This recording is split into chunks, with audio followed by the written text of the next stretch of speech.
Hi friends, welcome to workshop Telugu. మనం ఇప్పుడు చూసేది వోల్టాస్లో 500 లీటర్ ఫ్రీజర్ బాక్స్. ఈ బాక్స్ అయితే ఇన్నర్ లీకు, కండెన్సరు పోయింది. బాక్స్ అయితే స్క్రాప్ కండిషను, కానీ చూడడానికి బాగుంది కాబట్టి మనం దీన్ని రెడీ చేస్తున్నాము. 500 లీటరు వోల్టాస్. ఇది చెస్ట్ ఫ్రీజరు ఆ రేంజ్ ఉండేటివి. బాగా ఐస్ కట్టే బాక్స్ వస్తుంది. లోపల వచ్చి అల్యూమినియం షీట్ వస్తుంది అనమాట. దీనికి వచ్చి కంప్రెసర్ లేదు. ఆ కండెన్సర్ కూడా మొత్తం తుప్పట్టిపోయి ఉంటుంది. ఏ టు జెడ్ మనం ఇప్పుడు వేయాలా.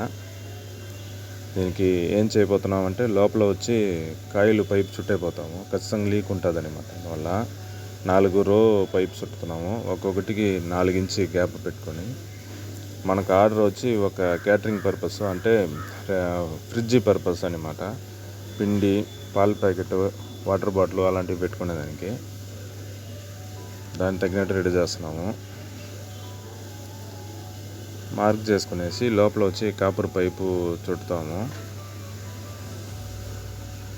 సైడ్ వచ్చి కరెక్ట్గా కంప్రెసర్, మనకు ఎక్కడ కంప్రెసర్ బిగిస్తామో దానిపైన పడకుండా కొంచెం దూరంగా పెట్టుకొని హోల్ వేసుకొని 1/4 పైపు బిగిస్తాము.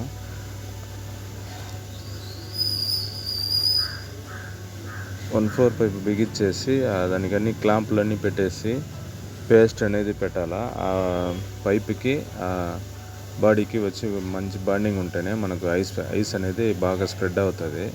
ఒక పైపుకి కింద పైన వచ్చి ఒక 4-5 ఇంచెస్ వరకు ఐస్ స్ప్రెడ్ అవ్వాలా. అప్పుడే మనకు బాక్స్ మొత్తం కూలింగ్ అనేది బాగా వస్తుంది. ఇప్పుడు మనం వేసే క్లాంపులు మామూలుగా వచ్చి హార్డ్వేర్ షాప్లో దొరుకుతుంది. ఈ కిచెన్కి ర్యాక్ రెడీ చేస్తారు మామూలుగా, మోడర్న్ కిచెన్కి. దానికి వచ్చి ఈ క్లాంపులు అమ్ముతారనమాట, స్టీల్ క్లాంప్లో.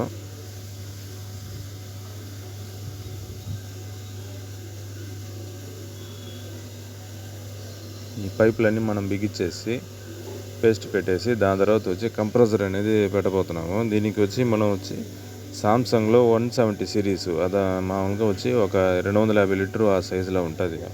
ఫ్రిడ్జ్లో వచ్చేది మామూలు డబుల్ డోర్ ఫ్రిడ్జ్ కంప్రెసరు. దాన్ని వచ్చి ఇప్పి ఆయిల్ అన్నీ చెక్ చేసుకునేసి ఆ కంప్రెసర్ వచ్చి సీటింగ్ పెడతాము. పెట్టేసి కండెన్సరు మామూలుగా మనం డబుల్ డోర్ ఫ్రిడ్జ్కి యూజ్ చేసే కండెన్సర్ వస్తుంది కదా, ఆ సైజు లాగా దాన్ని కట్ చేసుకునేసి దాంట్లో 4 ఇంచ్ ఫ్యాన్ వచ్చి హీట్ తగ్గించేదానికి బిగించి చేయబోతున్నాము.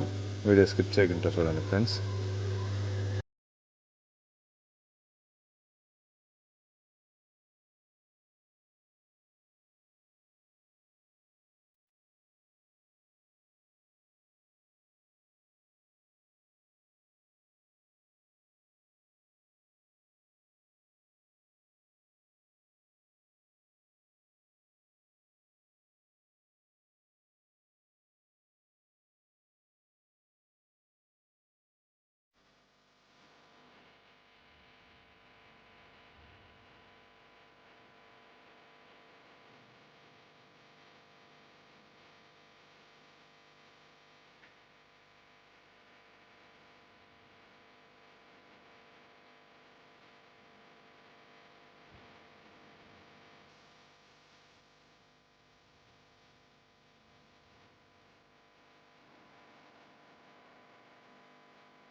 మనం దీనికి వాడే క్యాబ్లర్ వచ్చి 3.6 సైజు, ఒక 8 అడుగులు అట్ట అయిపోతున్నాము.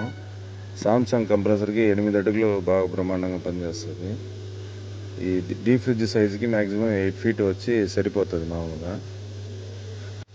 స్ట్రైనర్ వచ్చి మామూలుగా సింగిల్ వేలో సిలికా జెల్ స్ట్రైనర్ అయితే, మరి హెవీ రేంజ్ పెద్ద స్ట్రైనర్లు అలాంటివి కూడా వేయబడలేదు, సరిపోతుంది ఇదే. దీని కాస్ట్ అంటే మనకు ఒక 60 రూపీస్ లోపల అట పడుతుంది ఆ స్ట్రైనరు.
దీనికి వచ్చి ఎవాబరేటర్ కోసం డిశ్చార్జ్ కాడ వచ్చే హీట్ తగ్గించేదానికి, ప్లస్ కంప్రెసర్కి వచ్చి హీటు తగ్గించేదానికి మనకు వచ్చి 4 ఇంచ్ ఫ్యాన్ అనేది పెడుతున్నాము. పెద్ద ఫ్యాన్ కూడా పెట్టచ్చు, మామూలుగా 5-10 వాట్స్ ఫ్యాన్ కూడా పెట్టచ్చు. పెద్ద ఫ్యాన్ పెట్టుకుంటే ఇంకా మేలే, బాగా గాలి వచ్చి లాగి వెనకెక్కి వస్తుంది కంప్రెసర్ పైన. కంప్రెసర్ బాగా చిల్ అవుతుంది, హీట్ అవ్వకుండా. కండెన్సర్ కూడా ఎక్కువ హీట్ అవ్వకుండా చూసుకుంటుంది అనమాట.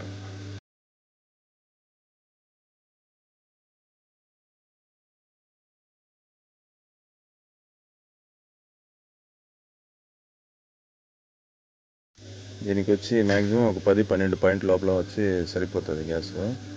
పైప్ లైన్ అన్నీ 3వ రోజుల దాకా ఐస్ వస్తుంది. ఇంకా ఒక 1 అవర్ 2 అవర్ వదిలితే బాగా ఐస్ వచ్చేస్తుంది.